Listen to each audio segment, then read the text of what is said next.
ये आम आदमी पार्टी का सच्चा सिपाही है जो पहले दिन से आम आदमी पार्टी के साथ लगा है।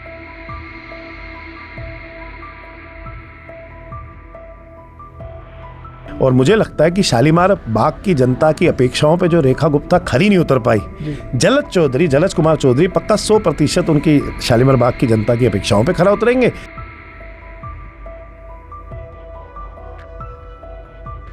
झूठे झूठे वादे कर कर इन्होंने जो वोट पाए थे, मुझे लगता है दिल्ली की जनता को पूर्ण तरीके से इस बार विश्वास हो जाएगा कि उन्होंने गलती कर दी, भाजपा को वोट देंगे।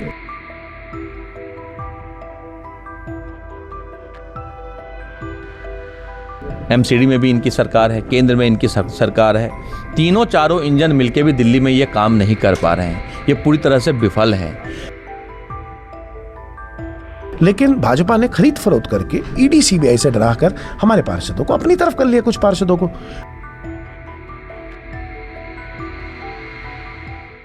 दिल्ली में mayor, deputy mayor, standing committee के जो चुनाव है उसमें आम आदमी पार्टी ने स्टैंडिंग कमेटी के लिए अपना जो उम्मीदवार उतारा है वो दिल्ली की मुख्यमंत्री रेखा गुप्ता की विधानसभा से ही निगम पार्षद जलज चौधरी को उतारा। इस वक्त मेरे साथ जलज चौधरी भी हैं और एलओपी अंकुश नारंग भी है। पहले अंकुश जी से सवाल करेंगे। अंकुश जी, मेयर और डिप्टी मेयर के जो चुनाव हैं उनसे किनारा क्यों करने का? देखिए, सबसे पहले तो मैं जलज चौधरी जी को बहुत बहुत शुभकामनाएं देता हूं। और ये आम आदमी पार्टी का सच्चा सिपाही है जो पहले दिन से आम आदमी पार्टी के साथ लगा है और आम आदमी पार्टी का झंडा बुलंद कर रहा है। हमारे वार्ड नंबर 55 शालीमार बाग से जलज कुमार जी हमारे युवा साथी हैं जो पार्षद हैं। और मुझे लगता है कि शालीमार बाग की जनता की अपेक्षाओं पे जो रेखा गुप्ता खरी नहीं उतर पाई, जलज कुमार चौधरी पक्का 100% उनकी शालीमार बाग की जनता की अपेक्षाओं पे खरा उतरेंगे। दूसरी बात, दिल्ली की जनता के भी काम करवाएंगे और शालीमार बाग के क्षेत्रवासियों की भी जनता के काम करवाएंगे। और दूसरी बात आपने पूछी है मेरे से कि मेयर और डिप्टी मेयर के बारे में। देखिए, बहुमत दिल्ली की जनता ने आम आदमी पार्टी को दिया था। 135 पार्षद आम आदमी पार्टी के थे, जबकि भाजपा के तो 104 ही थे। लेकिन भाजपा ने खरीद फरोख्त करके ईडी सीबीआई से डराकर हमारे पार्षदों को अपनी तरफ कर लिया, कुछ पार्षदों को। लेकिन आज फिर भी हम 101 हैं। लेकिन हम आम आदमी पार्टी वाले भाजपा की तरह हॉर्स ट्रेडिंग में विश्वास नहीं रखते।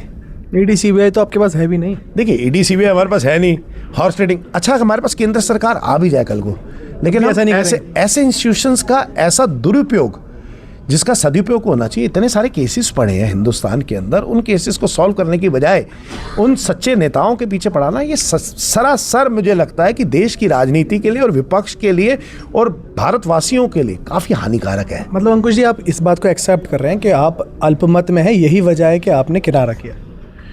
देखिए, 101 पार्षद हैं हमारे जी। मुझे लगता है कि हम मेयर का चुनाव लड़ते हैं तो 101 से ज़्यादा ही नंबर लाते हैं, क्योंकि भाजपा में खूब सारा असंतोष है। लेकिन दूसरी तरफ दिल्ली की जनता, जिसके पास अभी 3 इंजन भाजपा के हैं, केंद्र, दिल्ली सरकार और एलजी साहब, हम चाहते हैं चौथा इंजन भी भाजपा के पास हो। भाजपा के पास चौथा इंजन होगा तो कोई बहानेबाजी नहीं होगी। पिछले 1 साल में जो दिल्ली का बेहाल हुआ है, दिल्ली के अंदर चाहे वाटर लॉगिंग हो, पॉल्यूशन हो, यमुना की सफाई ना हो, दिल्ली के अंदर गंदगी हो, सड़क वनरेबल पॉइंट्स में बदल गई हो, तब्दील हो गई हो, ढलाव भरे हुए दिख रहे हो, कूड़े के पहाड़ की हाइट कोई ना कम होनी हो, अजीब बचकानी बातें, कूड़े के पहाड़ को जाना होगा, AIQ, IQ, ये सारी दिल्ली की जनता ने इनका निकम्मापन देखा है।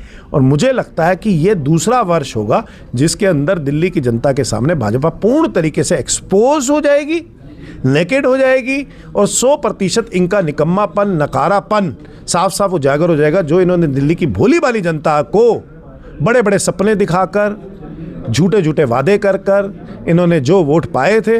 मुझे लगता है दिल्ली की जनता को पूर्ण तरीके से इस बार विश्वास हो जाएगा कि उन्होंने गलती कर दी, भाजपा को वोट देंगे।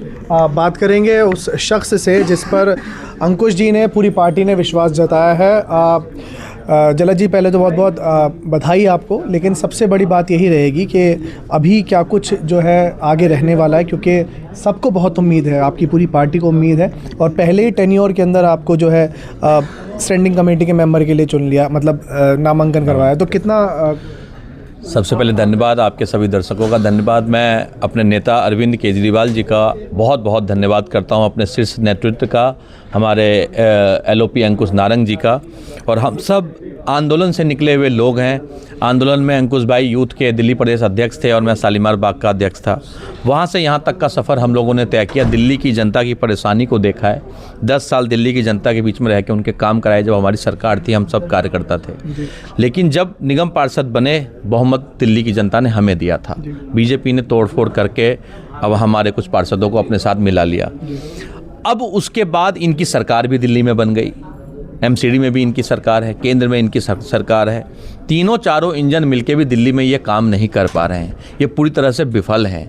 तो उन्हीं शालीमार बाग की जनता की आवाज़ और दिल्ली की समस्त दिल्ली की जो समस्याएं हैं, चाहे वो एमसीडी स्कूल की बदहाली है, कूड़े की मतलब निस्तारण की समस्याएं हैं, एमसीडी के अंदर भ्रष्टाचार है, इन सभी को हम लोग उजागर करने का काम करेंगे। एक टीम की तरह अंकुश नारंग जी के साथ मिलकर हमारी पूरी एमसीडी स्टैंडिंग कमेटी की टीम और हमारे सभी निगम पार्षद हम सब मिलके भाजपा को एक्सपोज करते रहेंगे। इन 4 इंजन की सरकार का जो फेलियर है वो हम आपको दिखाते रहेंगे। चलिए देखिए, साफ तौर पर हमारे साथ जलज चौधरी जो आम आदमी पार्टी के स्टैंडिंग कमेटी के उम्मीदवार हैं, उनसे हमने बात की और साफ तौर पर यही जाना कि किस तरीके से वो इस पूरे चुनाव को देखते हैं और इसके अलावा आने वाले वक्त में किस तरीके के बदलाव जो है उनकी तरफ से देखने को मिलेंगे। क्योंकि जिस तरीके से पूरा ये चुनाव है वो कहीं ना कहीं अब इज्जत पर भी है, क्योंकि आम आदमी पार्टी ने अपना मेयर और डिप्टी मेयर तो चुनाव में नहीं उतारा है। तो कहीं ना कहीं जलज चौधरी को जो जीत है वो बेहद ज़रूरी है और आम आदमी पार्टी को ये जीत शायद बहुत ज़्यादा ज़रूरी है।